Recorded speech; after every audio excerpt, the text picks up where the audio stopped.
Or is that you? Okay. All right, so we call the meeting to order. It's 5:31 p.m. We do have a quorum. This is the Monday, November 15th, 2021 regular meeting of the Water Pollution Control Authority of Norwalk. So item number 2, is there a motion to approve the meeting minutes of October 18th? Moved. Okay, Mr. Terranites, I saw the hand first. Are there any comments, questions, corrections? No? No. Okay, I'll go quickly. 3 of 7, I learned siphon can be spelled with a Y. Page number 4, C, last sentence, change them to then with an N, as in November. And page 6 of 7, second paragraph, 1, 2, 3, 4, 5 lines up, first word in that line, asked. That's all I have. Nothing else? Everybody good? Call the question. Roll call and hands. Clark? Yes, fine. Ostafine, Igneri, Keegan, Terranites. That's unanimous. Motion passes. Item number 3, act on a sewer use charge adjustment for 587 Connecticut Avenue for FY 1920 and 2021, copy included. Is there a motion to act on this? Mr. Igneri, his hand is up. I believe we have an attorney representing this property here, Mr. Blank. Yeah, if I can just be briefly heard, and Jason Enters, one of the property owners, is on as well. I don't know, his screen may show as my name as well, but Jason's here as well. And I didn't get the attachments. I got the attachments on the prior WPCA meeting that this was noticed for. So am I clear that you're looking to change the assessment on the 2020 grand list and then going forward, and you're not looking to go backwards with changes at this time? So just to clarify for the board and Attorney Adam Blank, the fiscal year 21-22 fee was billed correctly in the amount of $20,185. There's a memo, November 9th memo in the board package. What we're looking for, or the board is going to decide if they want to increase the fee for fiscal year 2021 and 1920, because only 1 unit, not 55 units, were billed for sewer, and it's a flat rate. It's a rate of $367 and $360 respective for the 2 years. So the additional fees or charges would be $20,185 for 2021 is the correct billing, and $19,800 for fiscal year 1920. For fiscal year 2019? 2019, right, Mr. Kolb? 20. It's. I think that's grand list 18, grand list 18, and grand list 19. Grand list 20 was billed correctly. Okay, right. So again, I'm sorry. So Adam Blank, Wapsie Rosen, attorney for the property owner. We have two.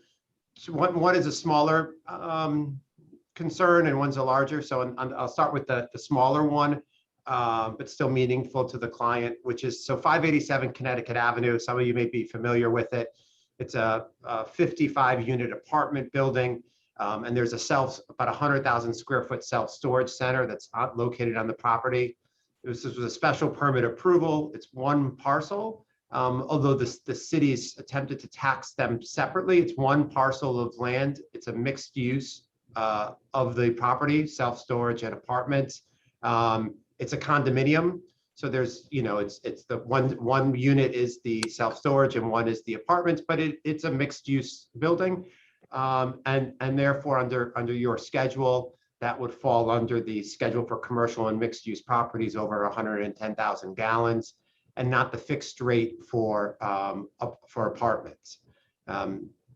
So it makes a difference, but a meaningful enough difference to us that it be done that way. And that is how we believe it should be done according to your schedule. So that's our first ask, that going forward, that it be assessed under commercial mixed use over 110,000 gallons. Hey, Sure. can I just interrupt you for 1 second? Just want to make it clear to the board members that there's only one water service and one sewer service to the property. It is indeed a mixed use property, and we own another property head of the Harbor South, and we're partners in that, which is the same. We've got 2 buildings and all on one lot, and we are billed by usage. Sorry, go ahead, Adam. Right, and the head of Harbor's got commercial and residential in it, primarily residential, but it's got both. So we'd like it to be done the same as that. And so Ralph, and I don't know, Marissa Kolb, I don't know if you want to address that now, or if you want me to hit the second part, it's fine with me. Sure. The only difficulties is there's 2 buildings on the property, and it's separate. Like the other gentleman mentioned, there's one water meter for both the commercial building and the residential building. So calculating the sewer use fee, if it was based on consumption, it would be one bill to the property, and how that's going to get divided, that's not up to the authority to decide. It's up to the property owner, and that's where it gets a little complex. No, we're fine with that. As a matter of fact, that's what we do with the water bill now. We weren't able to have two services to the site because it's only one zoning lot. And truthfully, you can lien it if you don't get paid, and the property, you're protected. So you're going to get paid one way or the other.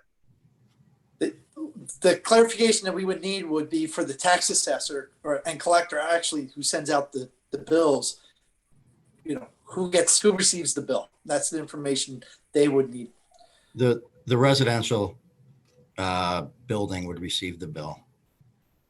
That's fine. It's the way it is now. Same with the water. And I'm happy to send an email after the meeting if you go that route to the assessor and to Brian McCann to just confirm that that's what they'll do. So that's one issue. The second issue in the long term may not be, well, in the short term is more meaningful, which is that, so your authorities run from a state statute at 7-255.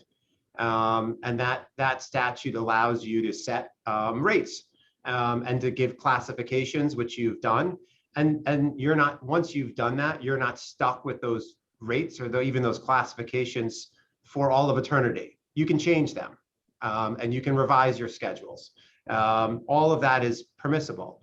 But what the statute does not give you authority to do is to retroactively change a rate or a schedule and assess an increase. And so what's being asked of you tonight is to go back the 2 grand list years or 1 fiscal year back. The current year is being assessed at $20,000 a year, is to go back and add a $20,000 increase in assessment roughly for the 2018-19 grand list year or your 2019 fiscal year, which I don't believe there's any authority in your state statutes to do that. So we're okay with you doing it prospectively, but we don't think that you've got the ability to do it retroactively. And that's the gist of the second concern. Do we have any questions, any board members? Hi, excuse me, Darren. John Flynn is coming in a few minutes. He was in under the executive session, so I'm just getting him into this one now. Thank you, Daleen. So, WPCA also have outside counsel attending this meeting. I don't know if they have any response to item number 2. Hi, all. Ralph, at this point, I don't have a response to item number 2. Probably need to get some additional background before making a response at this point. well, if I may, it seems that we made a mistake. Is that fair? Is that fair to say? Absolutely, yeah. We made a mistake. Okay. On Attorney Blank's second point, there was a mistake made. Mistakes happen. And in the past, it seems that we have gone back, but we've limited how far we go back to 3 years. There seems to be an established precedent on what we charge people. Am I correct on that? That is correct. Okay. So, unless Mr. we violated a statute in the past, then it seems to me it would be, I'm not a lawyer, but it seems legal that we would be able to go retroactive. We would just be limited by 3 years. Right, and so the to respond to that, there is, and I can't cite it offhand, but for the tax assessor, there is a clerical errors and omission statute, which allows the assessor to go back 3 years to fix a mistake, in your words, right, a mistake. That statute doesn't apply to the WPCA though. So it's our position that if you've done it in the past, you've done it without authority, but they probably didn't have a lawyer come and say you didn't have a right to do it. I think, my pitch to you would be to give your counsel an opportunity to take a look at it. And if you want to kick it over a decision on that issue to another meeting, let us hear what he has to say and respond if that's necessary, unless you want to act on it tonight.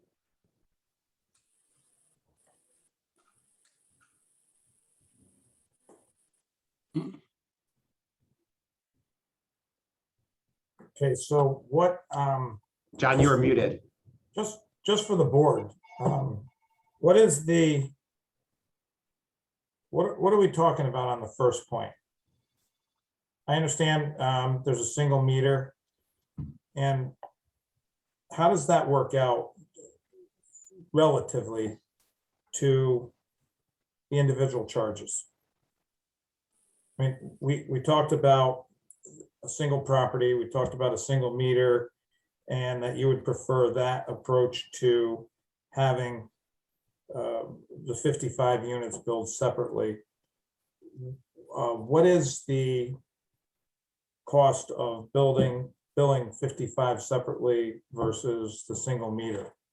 Well, I can tell you this. I can tell you this. So at Head of the Harbor, which is why we're asking to be, I mean, we're being straightforward.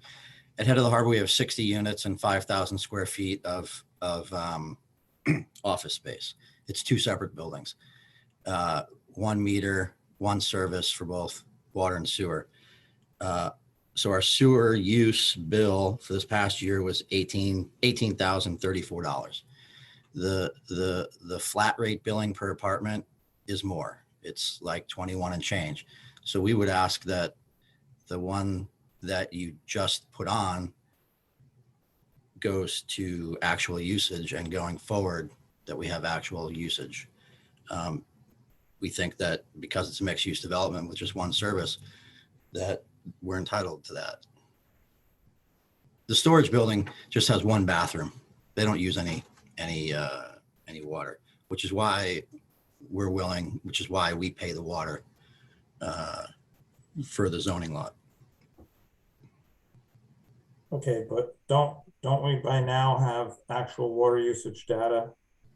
So we can talk about this building in particular instead of talking about another building that you own? Yeah, I went back and looked at the last couple of years, and it's cheaper. I know, I'm looking for the number. Can you share the Oh, number? it's like 19,000. I don't Okay, know. so I'm not sure building what that you're I didn't- talking about is 18,000 versus 20,000. We're talking about $2,000 versus I think it's 21 with Okay. the 500. $2,000 or $3,000. That's Yeah, but I didn't that's what check. you're looking for. I didn't check what the fees were previously. I only looked at this year's fee, so I don't know if they. I think this year it was what $367 per unit. I don't know what it was in previous years. Okay. There's a motion to act on this. I guess we could let the motion fail or carry if somebody has an idea here. Otherwise, someone can make a superseding motion to table this item to get. Since I made the motion, can I amend my motion Sure. to the effect that we'll make a decision to postpone the decision until next month? Okay, the motion's been amended to table this item until Table. next month. All in favor? Clark, Yeah, right. Ostafine, yes. Keegan, yes. Terranites, yes. Mr. Flynn, thanks for joining us, yes. And Igneri is a yes. Okay, so see you in December, I guess. Okay, thanks. And We'll let the. Mr. let the Tadero, lawyer you're gonna talk. come back to us with an opinion? Attorney Tadero, thank you. Yes, we will. Thanks- Thanks for joining us. Thank you, tonight, guys. Thank Take you. care. Thank you. Item 4, act on accepting holding tank waste generated from restroom trailers for various locations collected by Stone Industries LLC. Copy attached. Is there a motion to act upon the holding tank wastewater generated for restroom trailers? So moved. Mr. Igneri, comments from staff? Sure. In the board package, there's an email, a November 2nd email from Stone Industries with a request to discharge holding tank restroom trailer wastewater at the Norwalk wastewater treatment plant. It was a request that we received and we need to bring it to the board. It's not something it's unique. It's a resident. He has a business in Wilton. He's a resident in Wilton, and he's actually running the business out of his house. So he's storing wastewater on his premises that's collected in New York, Connecticut, wherever these trailers go. Him and some of his partners collect the wastewater. They're looking for a disposal location. Previously, they run it up to Saratoga, New York. Saratoga Springs, New York. And that's where they've dumped in the past. Our septic policy is basically designed for any Norwalk or Wilton business or wastewater generated in those two towns to come to Norwalk. Anything outside of that requires the chief of public works along with the board to be in agreement with accepting outside waste. Any board member questions? Questions from the board? Did they Mr. Keegan? identify how much gallons they're gonna give to us? Yes, they Did did. they identify what the quantity is?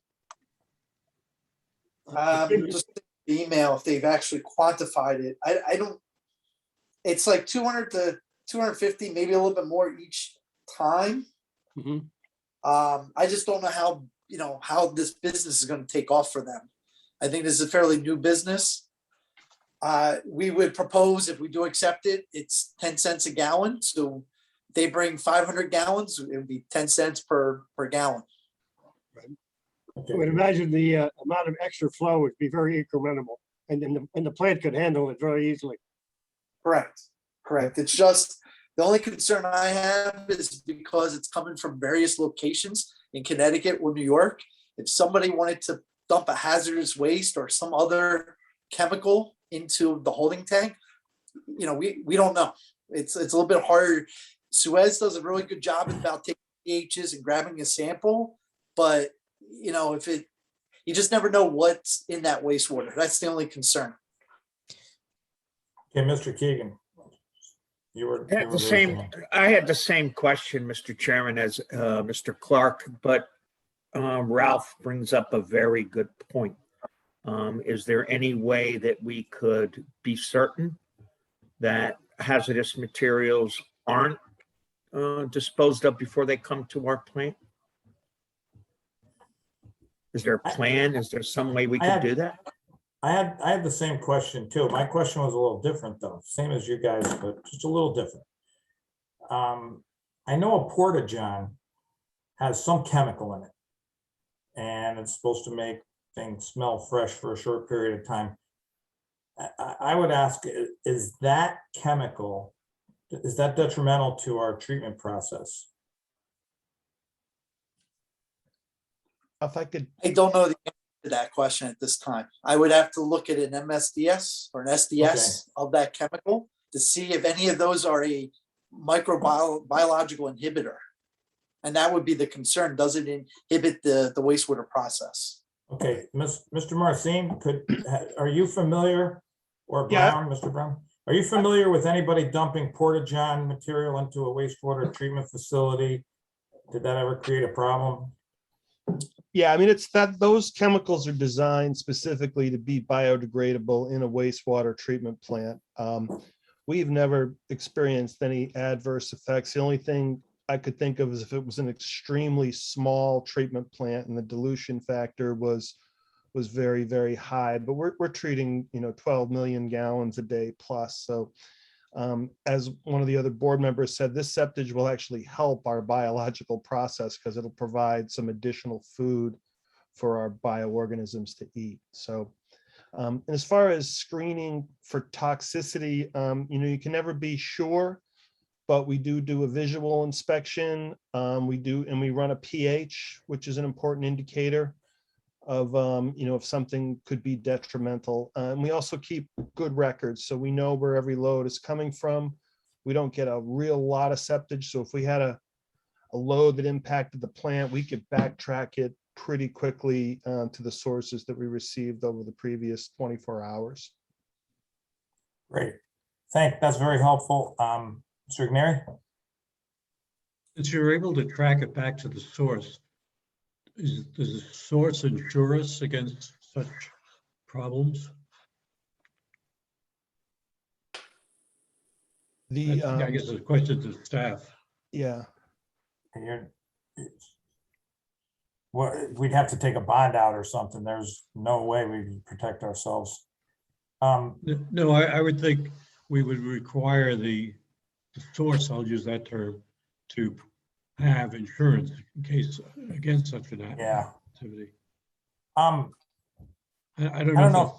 I don't know if this helps everybody. I went to a wedding recently, and it was held upstate at a very beautiful barn, and they brought in a trailer, and it was a mobile outhouse. It wasn't a porta-john. It was step right up, go inside of a building that was being towed. And it sounds like that's what this guy is doing. It doesn't sound like porta-johns. So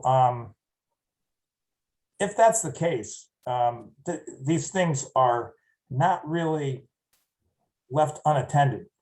And I would imagine not much of a target for someone dumping household hazardous waste. Sure, if you leave it alongside the road, people will stop and use it, and somebody could take advantage, and it's absolutely possible. But is that what we're talking about, Ralph? We're talking about a tow behind. I mean, This thing had one side for the ladies, one side for the men, and okay. Traditionally, we've always been behind the eight ball with septage, and we're always looking for septage, and we're taking septage from Stanford now while they're under construction. And Mr. Marcin just mentioned that it would be beneficial to have more nutrients or more food for the bugs. So I don't know. I agree. If it's someplace in New York, it could be dangerous. Mr. Tadero? Attorney Tadero?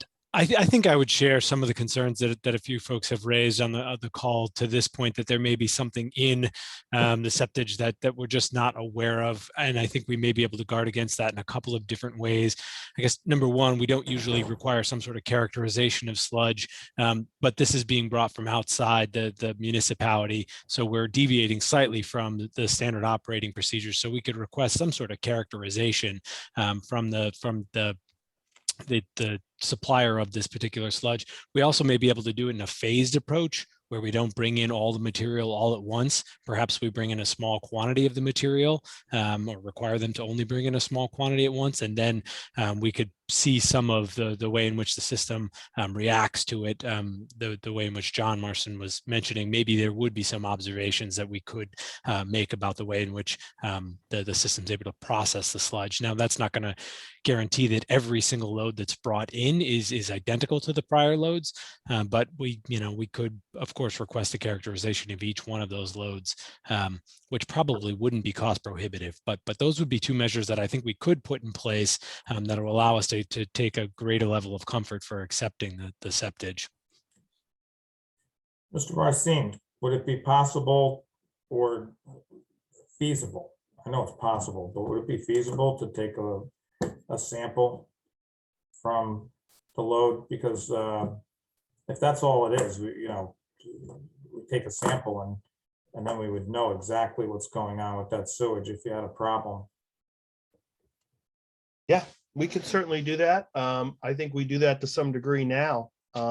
We collect the sample from each truck. I'd have to check exactly on our hold time. But that's a common practice. You hold it for 24, 36 hours. Usually that's the detention time of the plant. And you would, if there was anything detrimental that was going to happen, you would usually be able to catch it in that period of time. I think absolutely we could do that. That would take care of some of my concerns. I'll tell you a quick story. Had a septic hauler here, and we got reports in the middle of the night that there were odors in the neighborhood. So my point being is, this guy lives in Wilton, he's running a business from his house.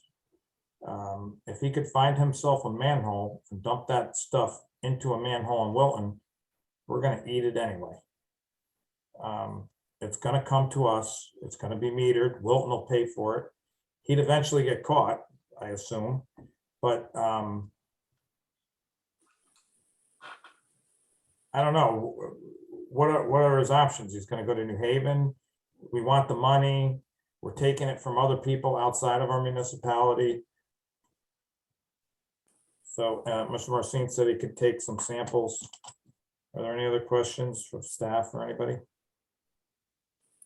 I did mention to them, Danbury has a receiving station, Fairfield, Greater New Haven. So there is other options, Okay. but because they are Wilton, they're local, Norwalk is the closest.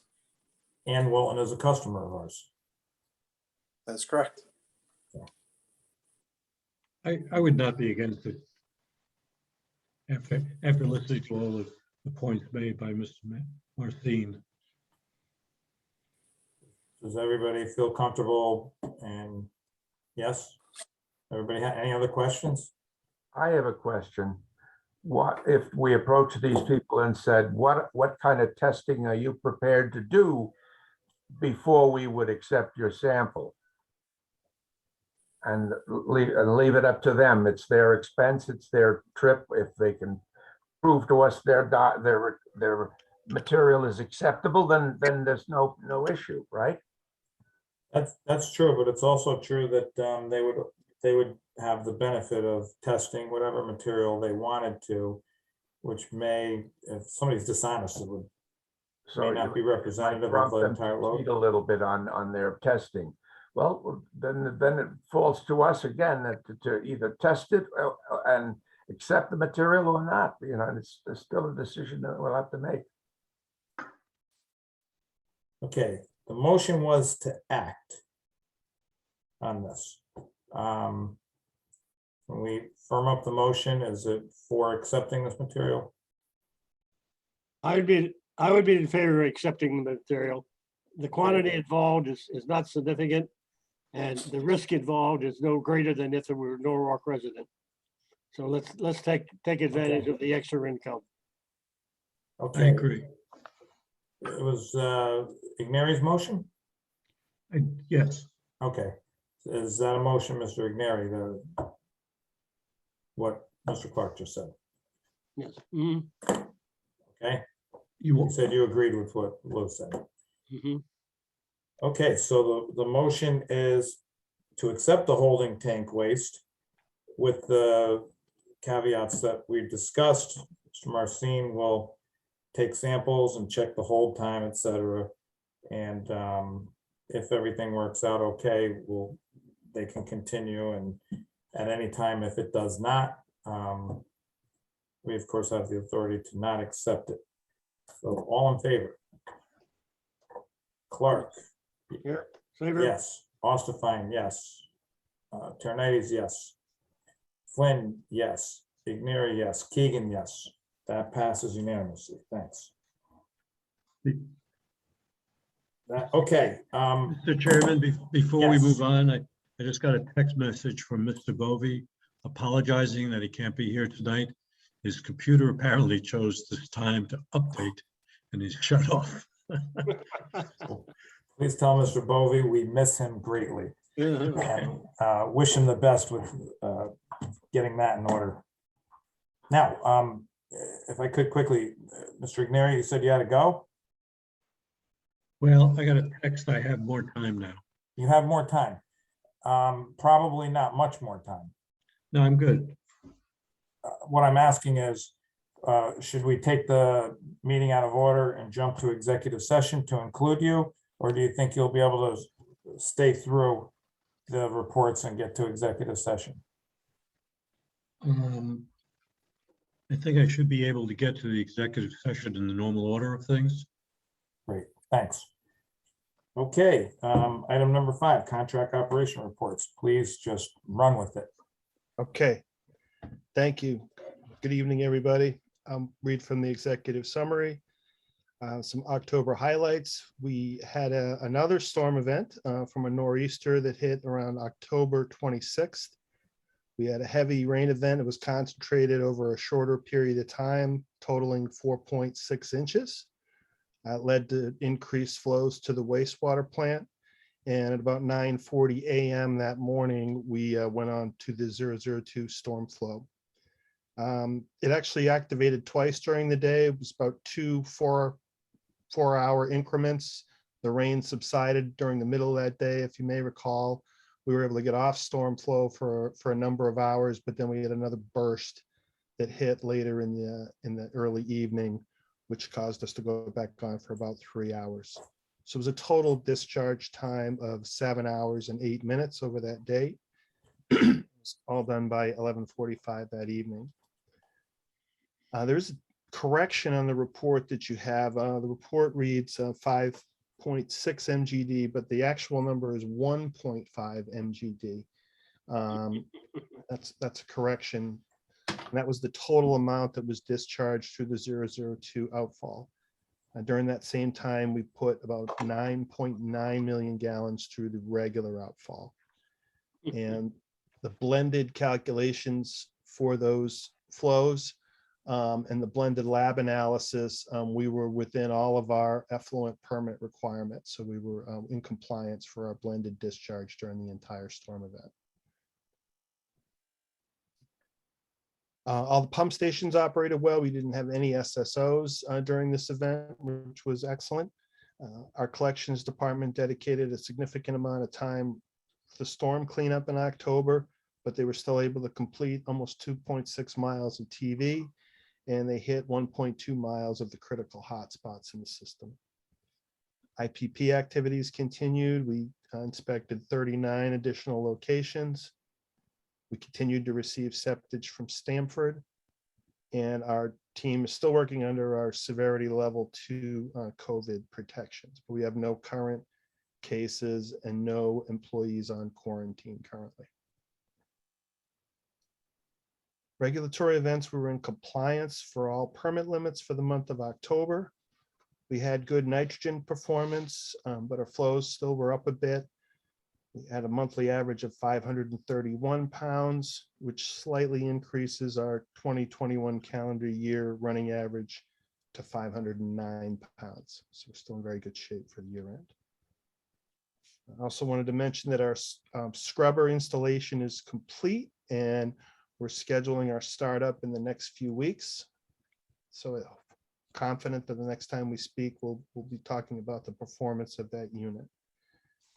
In addition, our Orchard Street project plan is finalized and is, I guess, under what we call final review. Very intrusive project, the bypass and the work to control the flow during the lining is majority of the work. The lining itself is actually very, very simple. And that's all I have for you this evening. As always, I'm happy to answer any questions anybody might have. I have a question. When you have a storm surge like that and you have an enormous amount of flow over the normal flow, does it have any salutary effect on the system? Does it flush out obstructions, or is there basically a potential problem? No, I think it's a good observation. It does. We will find that, especially areas that don't have particularly high flows during normal times, we'll get some flushing effect. It is a function of how much storm flow, we would receive in that particular pipe too. But yes, and we will go through a process of going back around and pumping out the wet wells at the pumping stations. It was particularly true in the July event that we had earlier this summer. We had an enormous amount of grit that washed into the bar screens and the headworks at the plant. We spent several weeks, vectoring out and cleaning out yards and yards and yards of sand and rocks and debris out of the system. So yes, that does happen. It helps us in one way, but creates problems, more work in another way. Okay, thank you. Mhm. All right, we'll move on to item 6, reports. Included in the board package is item A is the current munis report. If anybody has any questions, let me know. Otherwise, I'll continue to move along. Item B is our 2021 CMOM program annual report that we submit to EPA and Canega DEP on an annual basis. And what this report discusses is all our activities, projects, maintenance activities, cammering of the collection system for the current year, and then also what we're projecting for 2022. So that's what the report does. It just talks about our accomplishments over the course of the reporting period, and then what activities do we plan for 2022. If anybody wants to go into any detail, just take a look at the introduction on page 1-1, and that gives a little synopsis of the entire report. Item 6C, discussion on WPCA projects, collection system master planning. We're working with Brown and Caldwell, who has taken all that flow metering data that we conducted in the spring and midsummer. They're updating our hydraulic model. It's a tedious and long process, but we should start seeing some data in the new year. Going back, what they do is they take all of this data along with, we're building out manhole invert information, and they're going to run various weather scenarios. And this data and the scenarios is looked at it as real life to help calibrate the model. And basically it gives us it gives us a model that when we have storm events, a certain type of storm event, where are we going to surcharge in the collection system? Is there bottlenecks? That's what's going to help identify those problem areas, and then develop projects. Part of the updating our collection system master plan, we're going to develop projects over the next 10 to 20 years, basically, to go ahead and implement. But we are working behind the scenes with Brown and Caldwell, and we'll continue to report back to the board at the next meeting and into 2022 about how things are going. Item 2, collection system, sanitary sewer system rehab. This is with Green Mountain Pipeline Services. We did have a 2 or 3 week period. It was a little bit quiet while they were waiting for lining crews to come back to Norwalk. We do have still lining our pipes to be lined, smaller pipes. Later this week, you're going to see some activities in Newtown Avenue where AJ Penna and Green Mountain are working together to raise some manholes. And then following that, they get on Edith Lane. They have a liner that has to be installed, I think, next week. But they'll still continue to be in town through the end of the year, finishing up on the lining work that we have scheduled.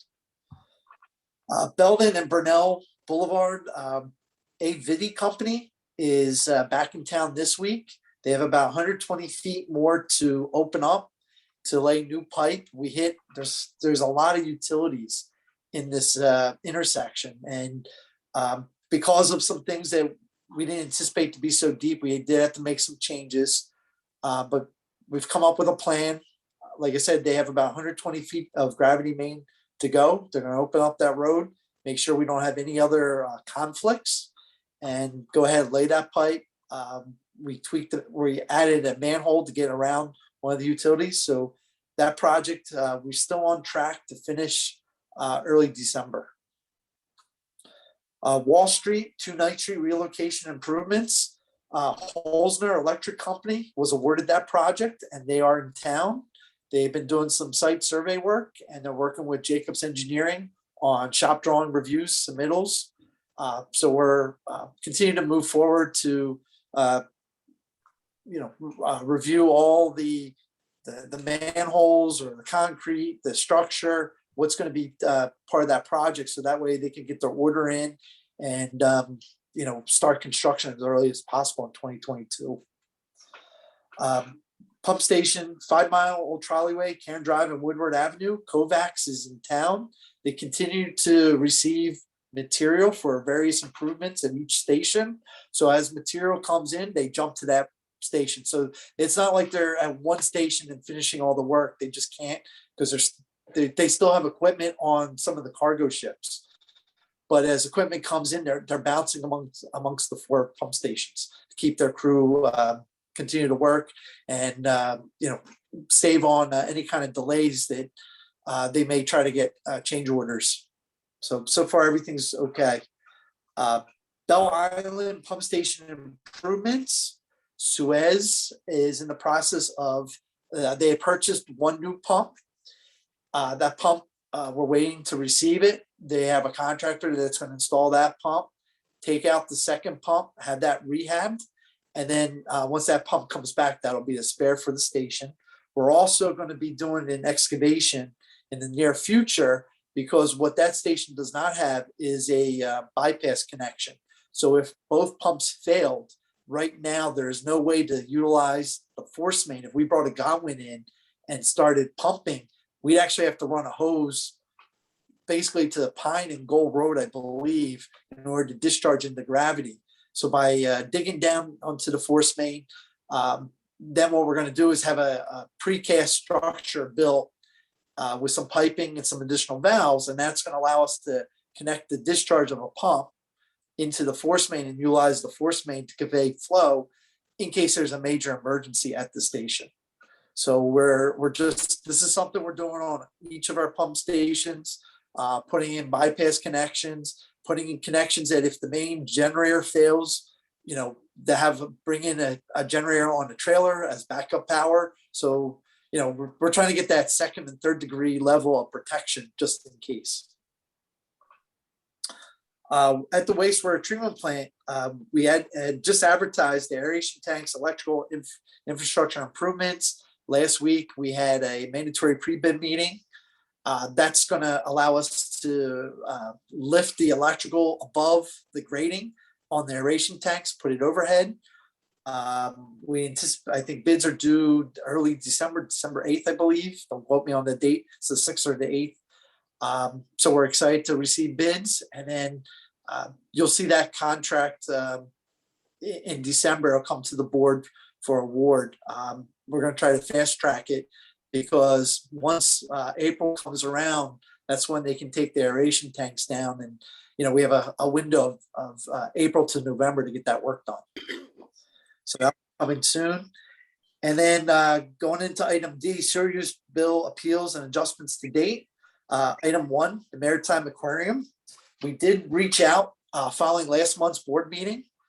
We sent an email out to the aquarium. I also sent an email out to all board members discussing the water data for each for 4 years. I looked at what the total gallons were, what the flat charge, and what the flow charge was. There was also a charge with annual adjustments. They get basically almost $15,000 per year as a credit for water use that does not flow down to the sanitary sewer, either by going out the cooling towers or cleanings, not going down the drain. I can't recall what all the different things are for the site, but we, following our email to the Maritime Aquarium folks, we haven't heard back that they're looking. We haven't heard back from them at all. So they have received, it's our understanding. I know one of the board members asked about funding for COVID. They have received funds, COVID funds. I don't know what the amounts were, but they did receive. So they may not be as interested to look at trying to get a credit or some kind of change on their sewer use charge. The appeal status is $125,049 for the year. There are no information copies, and that's all reports. May I go back to item 6, Bell Island? Yes, sir. There was some conversation about raising that station. Is that still in the cards or being No. considered? When the team met with the HOA president, if we were to do a major replacement of the station because of the new FEMA requirements, we would have to raise the station. We're not doing a major rehabilitation of the pump station. This is, we're rehabbing the station, but it's the existing station we're rehabbing. So we're not required to, raise the entire station at this time. Okay. The work that we're doing now with replacing pumps, putting in the bypass connection are going to improve the station and buy us time before we do have to put monies to rehabilitate the entire station. Okay. Just want to make sure I understood that. Thank you. Yep, you're welcome. Any other questions on any of the items above?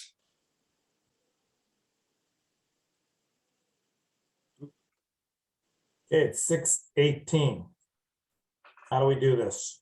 Do we have to leave this meeting? Correct. Yes. Okay, 6:18. Is there a motion to go into executive session? So moved, By Mr. Mr. Chair. Terranites, all in favor? Clark? Yep. All right. Ostafine, yes. Flynn, yes. Keegan? Yes, I don't know if I got an invitation though, Mr. Chair. I agree with that. I don't know if I got the invitation to the executive Okay. session. Terranites? All set. Ignary, yes. Mr. Ignary? I'm Motion to not go s- into executive session. I can go into it. I'm not sure I have it though. No, we're gonna straighten that out, but the motion is affirmative, right? Okay, that's unanimous. We're going into executive session at 6:19. So I did get an email Oh, just showed up. from Night, everyone. Zulma Caballero. Yes. Okay, so we have to leave this meeting and then go there, correct? Correct. And then when On we're my way. done, we have to come back and adjourn the meeting, right? Yes. Right. Okay, see you guys there. Hey, Delaney Ford, Quickly. Hey. Okay, it's 6:54. We are back. We are out of executive session. Executive session there was no action taken during executive session. It is now 6:54. We left executive session at 6:52. Is there a motion to adjourn this meeting? Mr. Ignary raised his hand first. All in favor? Ostafine, yes. Terranites, yes. Ignary, yes. Clark, yes. Mr. Flynn, yes. Thank you very much. Great to see you guys. Happy Thanksgiving. See you in December. Happy Thanksgiving, everyone. Bye, Thanksgiving. Maylene. Have a good night. bye, everyone. Bye-bye. Bye, Ralph. Bye.